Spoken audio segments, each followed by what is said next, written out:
하서검왕기 제12화 어둠 속의 감시자. 검황동에서의 수련을 마친 지 석 달이 흘렀다. 하무명이라는 가명으로 강호의 발을 내디딘 진무혁은 이제 본격적인 복수의 길에 올랐다. 하지만 그는 성급한 보복 대신 치밀한 계획을 세우고 있었다.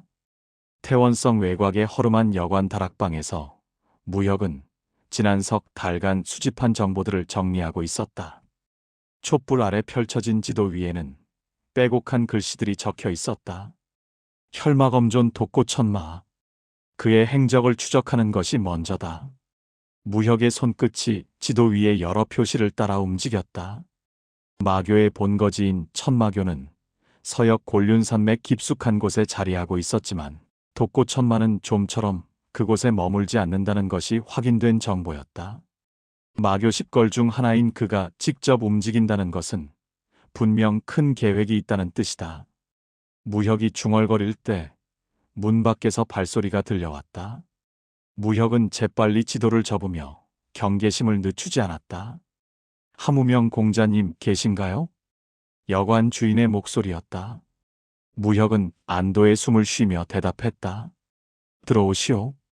손님을 찾는 분이 계십니다. 아래층에서 기다리고 계시는데.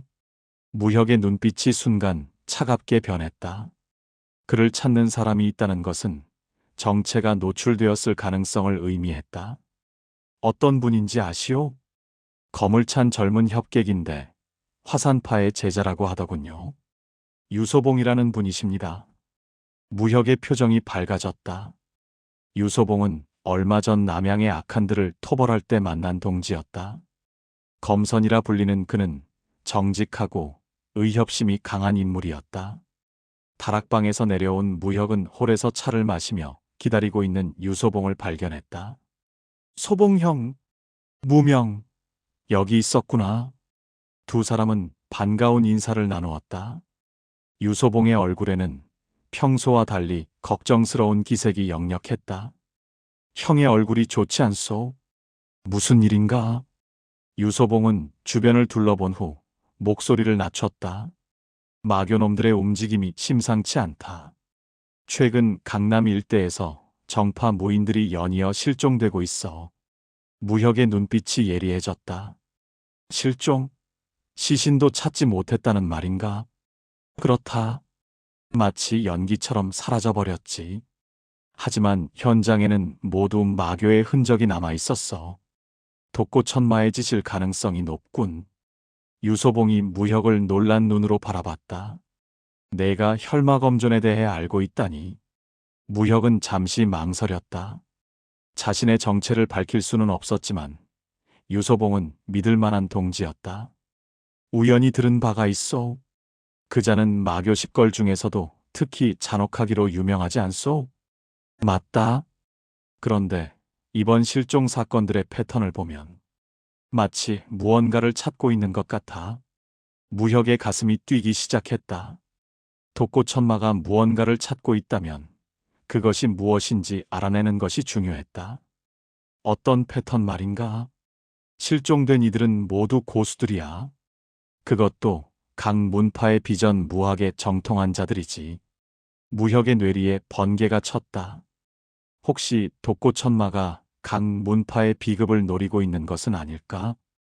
더 자세한 이야기를 들려주시오. 유소봉은 주변을 다시 한번 살핀 후 목소리를 더욱 낮췄다. 강남의 월계문 장로 임무영이 첫 번째였다.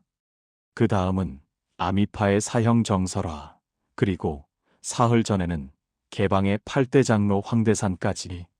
무혁이 숨을 깊게 들이마시다. 이들은 모두 각 문파에서 비급을 관리하는 핵심 인물들이었다. 혹시 납치 현장에서 특별한 흔적을 발견했소?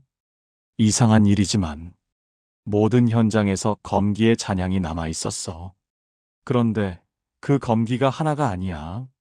하나가 아니라면 최소 3명 이상의 고수가 함께 움직인 것 같다. 그중 하나는 분명 혈마검존의 것이고. 유소봉이 말을 잇지 못하고 있을 때 무혁이 조용히 물었다. 나머지 둘은? 하나는 마검의 기운이 느껴졌고 또 하나는 기이하게도 정파의 검기였어. 무혁의 얼굴이 굳어졌다. 마교에 정파의 무인이 가담했다는 뜻인가? 아니면 다른 이유가 있는 것인가? 형은 이 일을 어떻게 생각하시오?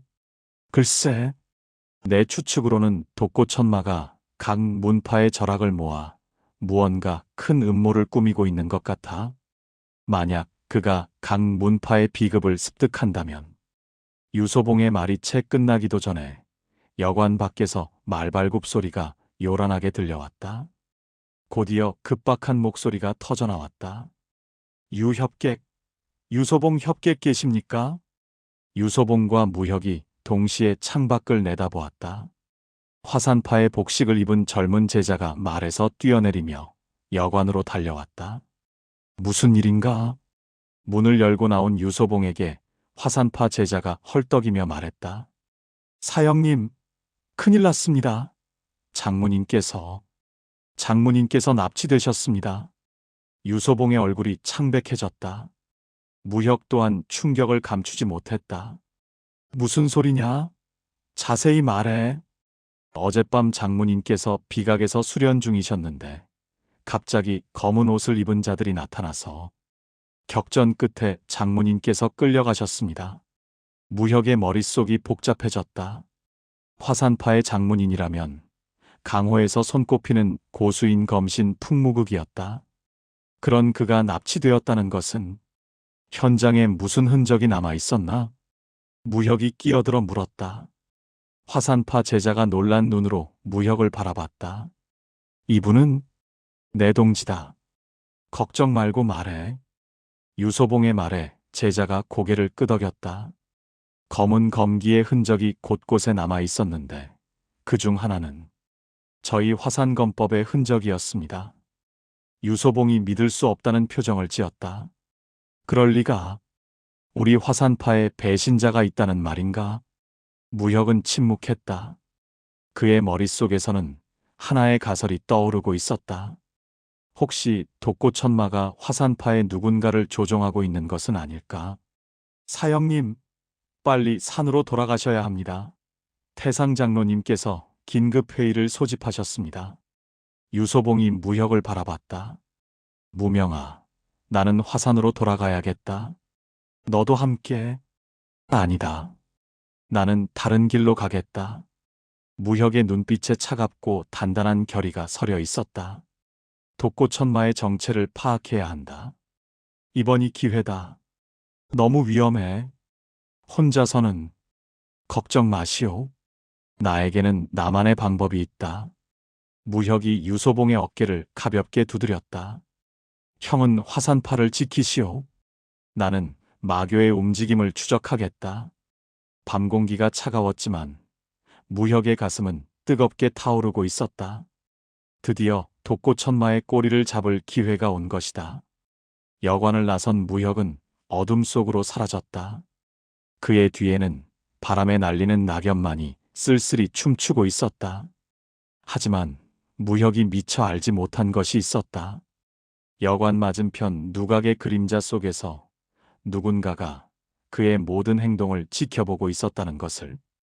그자의 입가에는 음험한 미소가 번지고 있었고 손에 쥔 전서구 한 마리가 밤하늘로 날아오르고 있었다.